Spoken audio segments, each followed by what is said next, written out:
আমাকে আপনাকে যখন এলান করা হবে অমুক গ্রামের অমুক ব্যক্তি মারা গেছে, আমি দোকানে যাব না জানাজায় যাব? কথা কন না কেন? এলান হয় অমুকে মারা গেছে, ইন্না লিল্লাহি ওয়া ইন্না ইলাইহি রাজিউন। আহমক তখনও জানাজা না পড়ে দোকানে যায়, কাজে যায়, জমিতে যায়, এখানে যায়, সেখানে যায়, ব্যবসায় যায়। জানাজা পড়তে কি 1 ঘন্টা সময় লাগে? 1 ঘন্টা সময় লাগে? নবী আমার বলেন, কোন ব্যক্তি যদি কোন মাইয়েতের একটা জানাজা পড়ে, শুধুমাত্র কয়টা জানাজা? ফালাহু কিরাত, ওই ব্যক্তির জন্য একটা উহুদ পরিমাণ পাহাড়, উহুদ পাহাড় পরিমাণ স্বর্ণ যদি আল্লাহর রাস্তায় সদকা করে, একটা মুসলমান মুসলিমার জানাজা পড়লে আল্লাহ তাআলা একজন মুসলমানকে ওই পরিমাণ স্বর্ণ সদকা করার সওয়াব দেয়। পারবেন? পারবেন উহুদ পরিমাণ স্বর্ণ সদকা করতে? 1 ভরির দাম 2.5 লাখ। এখন যদি উহুদ পরিমাণ স্বর্ণ সদকা করতে চান, তাহলে খবর পাওয়া মাত্র হাজির হয়ে যান জানাজার নামাজে, জানাজার নামাজে হাজির হয়ে যান। কিন্তু বড় দুঃখের বিষয়, আমাদের এখন যত ওয়াজ তত জানাজার নামাজের আগে। আল্লাহ মাফ করে দেন। আল্লাহর বান্দা, ওই সময়টা তো শুধুমাত্র প্রস্তুতির, শুধুমাত্র প্রস্তুতির, শুধুমাত্র প্রস্তুতির। জানাজার নামাজে ওয়াজিব কাজ, ওয়াজিব কাজ 4 তাকবীর। কয় কাজ? একটা মাসালা বলে শেষ করছি, আমার সময় শেষ। আল্লাহর বান্দা, একটা মাসালা বলে শেষ করছি। অনেক সময় দেখা যায় জানাজার নামাজে গিয়ে দেখবেন যে 2 তাকবীর হয়ে গেছে আর 2 তাকবীর আছে, আপনি তখন শরীক হয়েছেন। ইমাম সাহেব ডানে বামে সালাম ফেরালেন, আপনি কি করবেন? আপনি সালাম ফেরাবেন, তাই না? তো কি করবেন?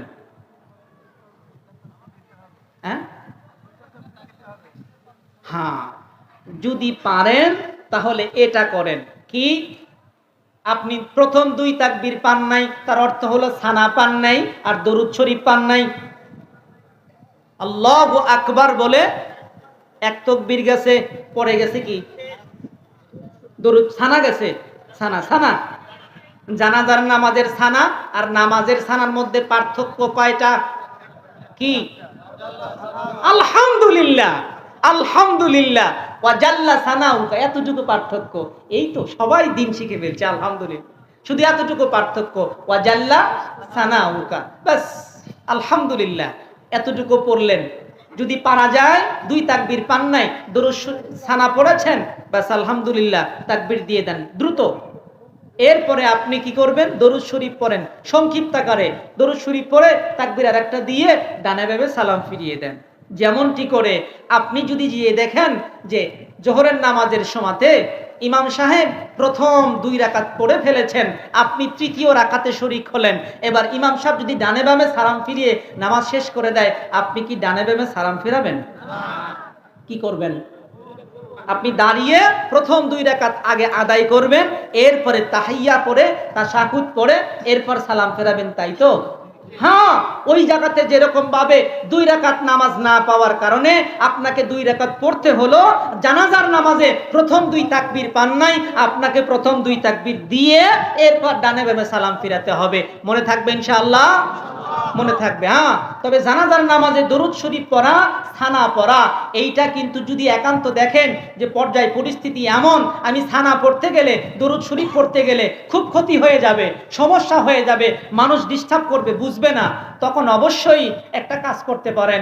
সেটা হলো আপনি 2টা তাকবীর দিবেন, আল্লাহু আকবার, একটু সময় নেবেন, আল্লাহু আকবার, এরপর সালাম ফিরিয়ে দিবেন। আপনার জানাজার নামাজের 4 তাকবীরের যে ওয়াজিব ছিল এটা আদায় হয়ে যাবে। তবে দরুদ শরীফ সানা পড়াটা উত্তম, যেন পূর্ণ মাত্রায় আদায় হয়। আল্লাহর বান্দা, অনেক সময় দেখা যায় এদিকে জানাজার নামাজ শুরু হয়ে গেছে আর ওইদিকে আমরা ওযু করার জন্য পানি খুঁজতেছি। পানি কোথায়, পানি কোথায়, পানি কোথায়? 2টা নামাজ পানি থাকা সত্ত্বেও, কয় নামাজ? 2টা নামাজ পানি সাধ্যের ভিতরে থাকা সত্ত্বেও ব্যবহার করতে গেলে, নামাজ চলে যাবার সংখ্যা থাকলে তায়াম্মুম করা যায়। কয় নামাজ? কি কি বলেন? আলহামদুলিল্লাহ। একটা হলো জানাজার নামাজ আর একটা কিসের নামাজ? ঈদের নামাজ। ঈদের নামাজের কাজা নাই, জানাজার নামাজের কাজা নাই। এগুলোর কাজা নাই। এই জন্য ঈদের নামাজ পড়তে গেছেন, অজু ছুটে গেছে হঠাৎ করে, আপনি এইবার অজু করতে গেলে এবার এদিকে ঈদের নামাজ শেষ হয়ে যাবে, আপনার এলাকায় জামাত নাই, দ্বিতীয় কোনো জামাতও হবে না, দ্রুত আপনি মাটির ভিতরে হাত মেরে পবিত্রতার নিয়তে ঝেড়ে ফেলে চেহারা মুছে নেন, আবার মেরে ফেলে ঝাঁকি দিয়ে 2 হাত মুছে নেন, আপনি পাস, অজু হয়ে গেছে। তাড়াতাড়ি জানাজায় শরীক হয়ে যাবেন, তাড়াতাড়ি আপনি ঈদে শরীক হয়ে যাবেন। এটা হলো দায়িত্ব। আল্লাহ তাআলা আমাদেরকে বুঝার তৌফিক দান করেন, আমিন। ক্ষমা চেয়ে নিচ্ছি সময় বেশি হওয়ার কারণে। আল্লাহ তাআলা আমাদেরকে বুঝবার তৌফিক দান করে। অনেক